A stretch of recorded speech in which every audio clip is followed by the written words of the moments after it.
Hello mga kabarangay! Welcome to Barangay VA University, and for today's module, we'll talk about the Barangay VA mindset, which is pretty much, breaking that negative mindset, no? As an aspiring virtual assistant, madami kayong mga pagdadaanan, no? Na mga challenges along the way that will give you, negative mindset and negative stuff in your head na talaga namang will force you to not continue or stop with your VA journey, no? Nasayang naman, no? Na nasimulan niyo na, tas dahil lang sa mga pinagdadaanan yung mga struggles along the way at nang dahil sa negative mindset ay talagang napalayo kayo sa goal nyo as a future virtual assistant na sa totoo lang, kaya nyo naman. Pero dahil negative ang mindset nyo, ay wali na udlot. So yan ang objective ng module na to. At the end of the module ay talaga namang mabibreak natin ang negative mindset natin as an aspiring virtual assistant and as a barangay VA member, no? Ito ay dapat isa puso natin, kaya isa-isahin natin. Alright, but before we start, if you're not part yet of the Barangay VA community, please go ahead and join the Barangay VA community by clicking the link in our description box or in the comments, no? Para mo-onboard kayo as an official Barangay VA. At the end, malalaman nyo kung paano nyo ma-access ang free VA course natin. So go for it, mga Mima. Now, I just want to point this out. Positive mindset means positive results. Kung ano ang feed natin sa mind natin, yun ang mangyayari sa ating what? Sa atin. Yun ang magiging impact sa atin in the future, no? Very important what we feed our minds. So, the more you feed positivity in your mind, no? The more na kahit ano mangyari, ilalaban mo at mangyayari itong goal mo.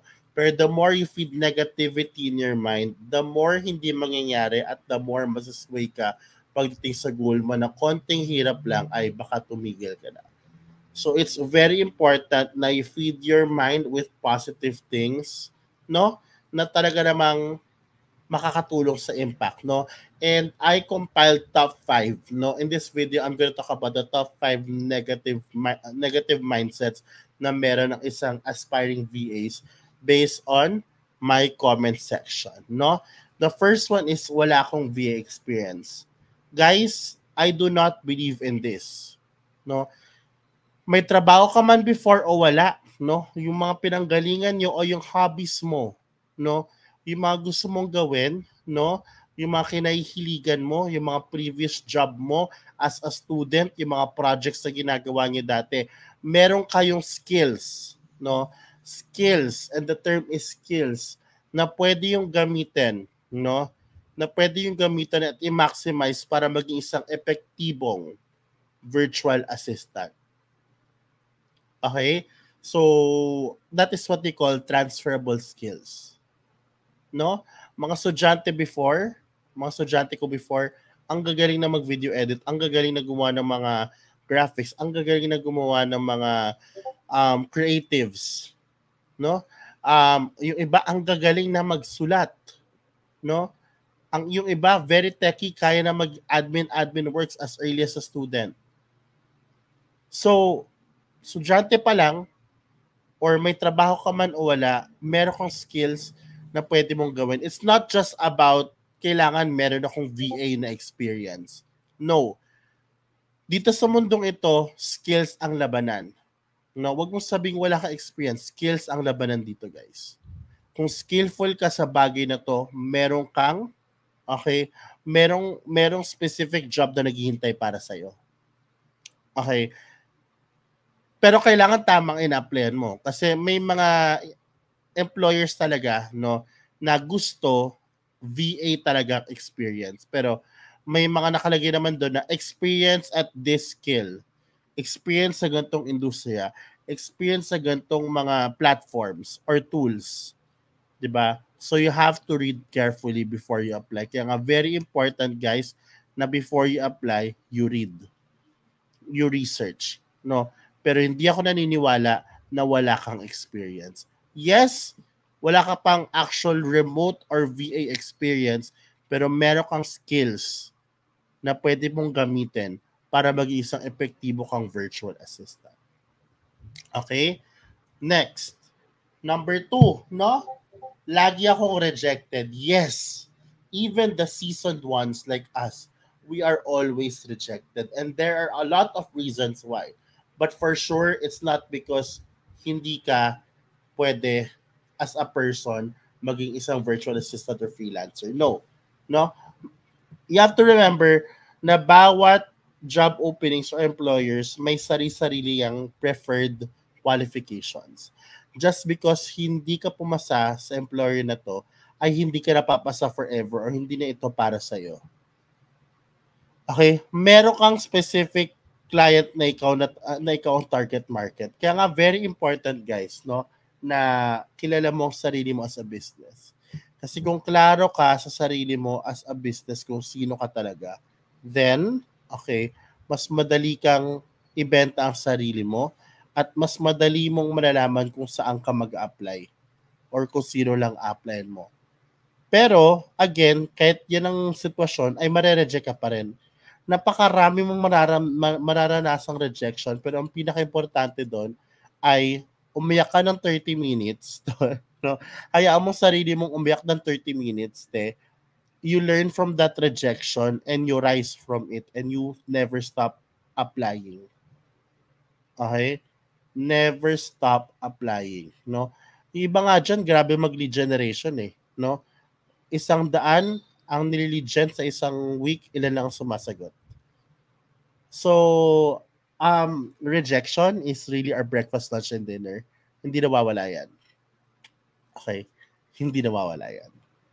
So, do not let that rejection stop you from really reaching your dreams. No? You learn and you rise from all those rejections. Okay?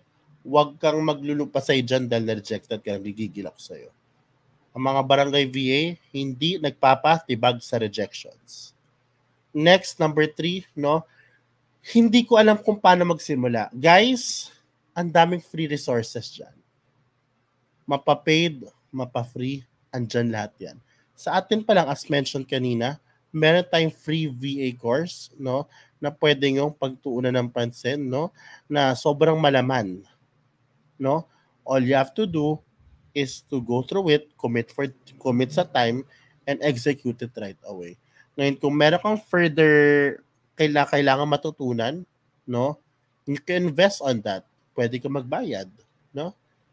Kasi, I mean, I'm not saying naman na recommended na magbayad ka ng courses. No. But there are things talaga na you can't get for free. No? Like ako, I give all the introduction for free. But if you wanna learn how to like go through that journey with guidance or like one-on-one coaching, then that's not for free anymore kasi syempre, it takes time. No, it involves time already. So that's paid. Or may mga specialized na mga niche specific na courses na talagang ituturo sa yung end-to-end process kung paano gamitin ang isang tool or paano magsa-seed sa gantong niche, no? Meron talagang mga paid trainings out there na you need to invest on. Kasi guys, you have to know na hindi to employment, this is a business and bawat business ay merong capital, may investment talaga.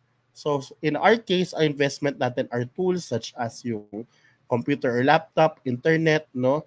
And of course, yung mga learning resources, no?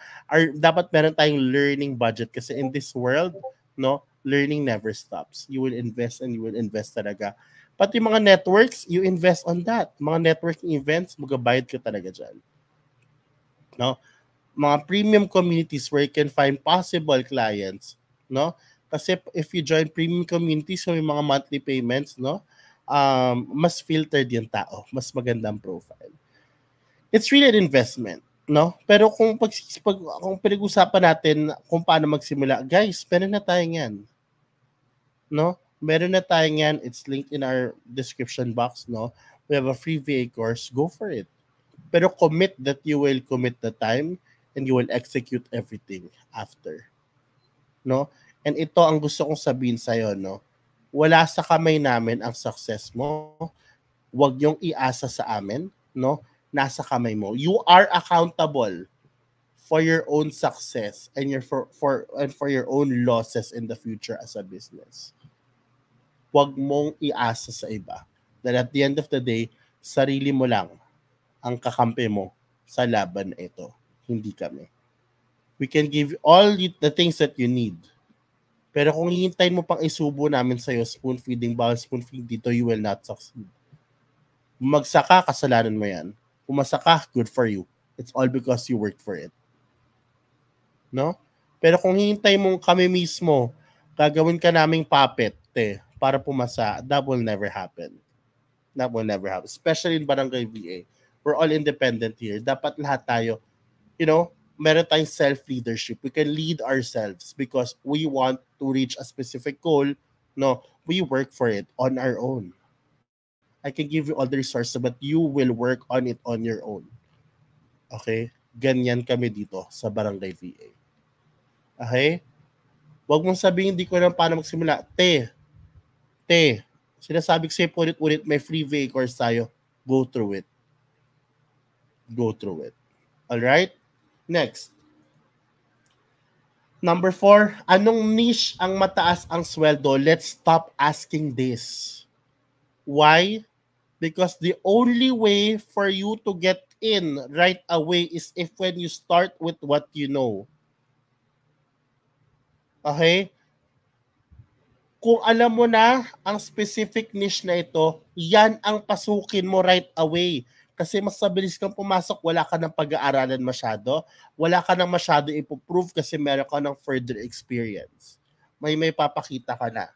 And grow from there. Grow from there. As you grow there, as you become an expert, no, tataas at tataas yung sahod mo. Hindi yung, for example, ang specialty mo is SMM, no? Hindi ko ang specialty mo ay SMM nga. Pero dahil trending ang Amazon or e-commerce nowadays at malaki yung sahod, mag-aaral ka ng matagal para makapasok, no? Hindi ka pa sure kung accept ka kasi hindi pa enough yung profile mo. Tapos pagpasok mo, ang baba pala ng sahod. No. Start with what you know. Doon ka magsimula. Grow from there. Start the process. Tataas din sahod mo, I tell you. Tataas din ang sahod mo. No? And lastly, number 5, saturated na ang VA world. No, that's not true. Napakadaming kliyente out there. No? Iba-ibang bansa. At hindi porket local ang kliyente o taga-Pilipinas ay mababa ang sweldo. Trust me, meron akong 2 local clients at masaya sila magpasweldo. Guys, it's not about where they came from. No, it's about you. Are you searchable? Are you maximizing LinkedIn? No? Yung LinkedIn, guys, pag-optimize ang profile mo, sila na lalapit sa'yo. Hindi mo na kailangan mag-apply ko sa. Of course, you can reach out too. But ako, most of my clients galing na LinkedIn, direct. Diba? Ang dami ko na kong kliyente dyan. Ang dami kong message sa akin, nagugulat na lang ako. Dahil sa social media, ang dami kong kliyente, nahanap nila ako. Find ways na ma-attract ka. You have to stand out from the rest. Kasi ang problema, kaya feeling yung saturated is lahat kayo nag-apply sa very known platforms where, you find the job postings, yung mga job platforms na yan. No? Pero tatandaan nyo, hindi lahat ng kliyente ay nagli-list sa mga job, nagli-list o nagpo-post sa mga job websites na yan. Hindi lahat.